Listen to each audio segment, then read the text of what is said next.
Today I am going to take you on hopefully a somewhat entertaining and efficient tour of my deck collection. I've done this once before, so I'll try to find the old video and put a link to it. I think it was probably like 2 years ago, the last time I did a deck collection video, so I've got a lot of decks since then. There's Lulu coming to say hi for the video, so I figured it would be good to do it again. I will try to show you a couple of cards from each deck. I don't want to linger on any too long because we will be here forever if I do, but I'll show you a couple to give you a feel, and some of these decks I've done reviews of in the past, so for anything I've done a review of, I will also put a link to that below the video. So we will start our tour with the Rider-Waite-Smith component. I have several versions of the Rider-Waite-Smith deck.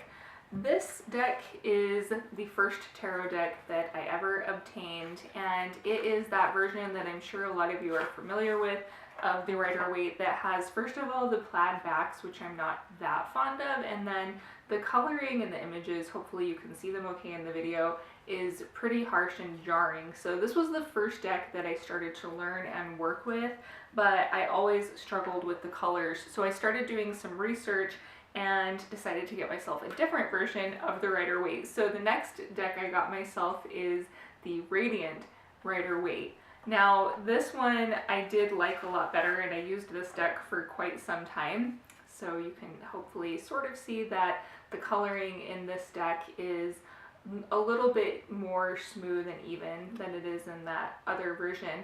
But I got to the point with this deck where one of the things that I didn't like is that it has, instead of having Pamela Colman Smith's handwriting at the bottom, it just has the titles of the cards in typeface. So then I decided that I needed to get myself another version of this deck. So continuing my Goldilocks Rider-Waite-Smith journey, I then got the Universal version. And this version I was using for quite some time. It had the coloring that I liked, it had the handwritten titles, but eventually I started feeling that I wanted another version of the deck because the coloring is nice in this version, but it's almost a little bit too, like, it almost looks like it's done with like a colored pencil or something. It's not quite as true to the original art. Plus, I have a thing with card backs, and I wasn't really fond of these card backs, so then I got another version. So my fourth and final version of the Rider-Waite-Smith deck that I currently have is the Centennial edition. And when I got this edition, I finally felt like I had found one that had all of the criteria I was looking for. The color is, I think, a little more true to the original art, and it does have the handwritten titles on the cards, and I also liked the backing of the cardstock. So this is the deck, the Rider-Waite-Smith deck that I read with currently. This is one of the decks that I use the most. This deck and my Wild Unknown are the two that I use by far the most out of this whole collection that you'll see. So since I mentioned that, obviously the Wild Unknown is part of my collection. If you know me and follow my work, you are probably aware that I have a pretty special connection with this deck. I blogged through the entire thing on my site, and it is a deck that I am very fond of and enjoy working with. I only have right now, this is the first edition. A second edition exists of the deck, and then if it hasn't already, it is soon being released by a major publishing house. This was originally independently published, so all I have so far is the first edition of the Wild Unknown. And on the off chance that you are not familiar with the Wild Unknown already, there's a few cards just to give you a feel for it, but the Wild Unknown is very popular, so you've probably seen it around. Next we have the Dreaming Way Tarot, and I'm trying again to show you just a little bit of what the art looks like, but it's kind of hard to do from the angle I'm sitting at.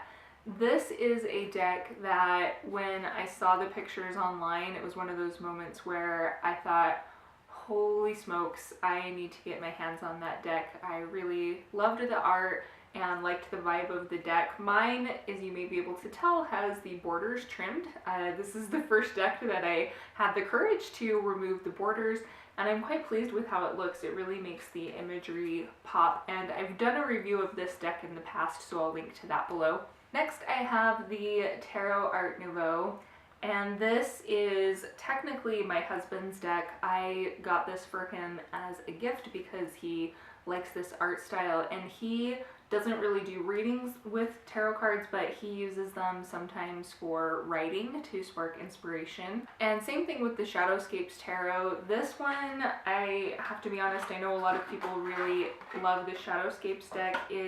It doesn't resonate with me that particularly strongly, but this is my husband's deck, so every now and then I get to take a peek at it, but I don't really work with it or use it for readings.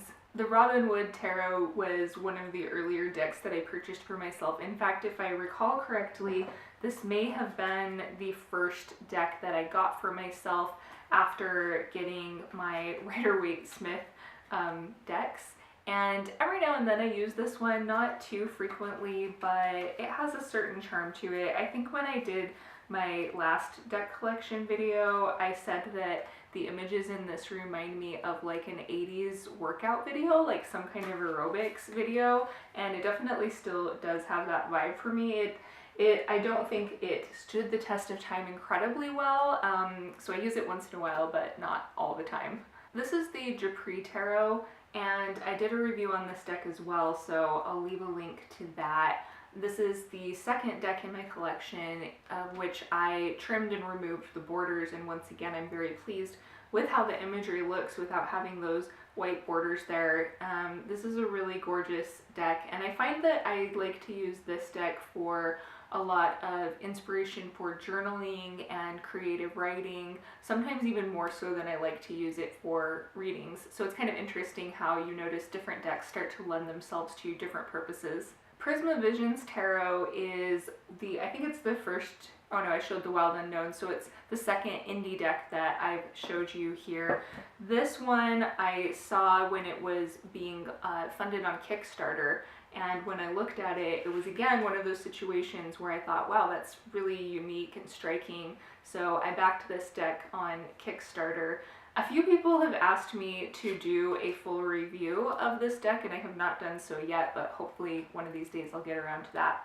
I got the CBD Marseille Tarot mostly for studying purposes. I've tried to do a couple of readings with this deck, and I'm not familiar with this deck enough yet to really read with it in any cohesive way, but I like having it for the history, and I like having it to learn more about some of the foundations of where tarot decks were in the past and how they've evolved since then. So it's a good part of my collection, and I appreciate having it around, but it's mostly for studying purposes.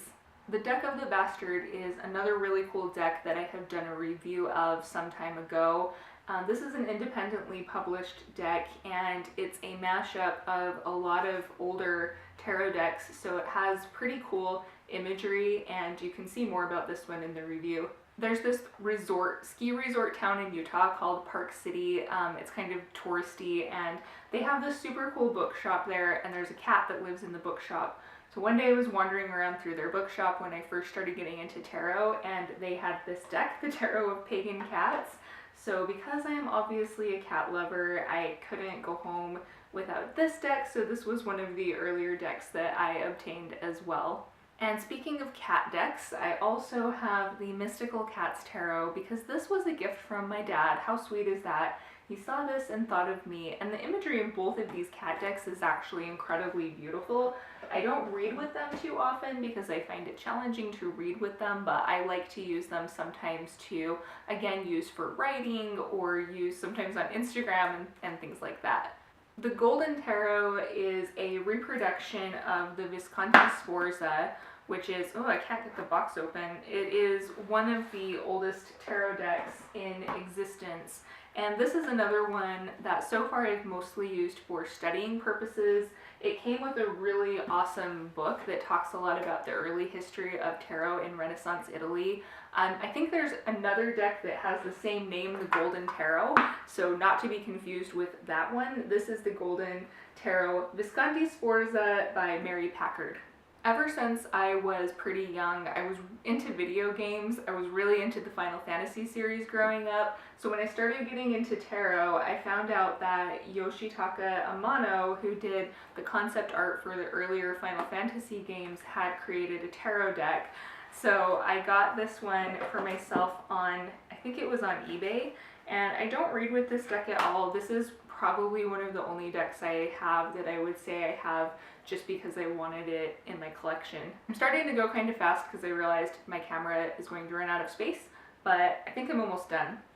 This is the Astral Tarot, and this deck I also got on eBay. This deck is super cool and trippy. It was released in 1969, and it has this very psychedelic style to it.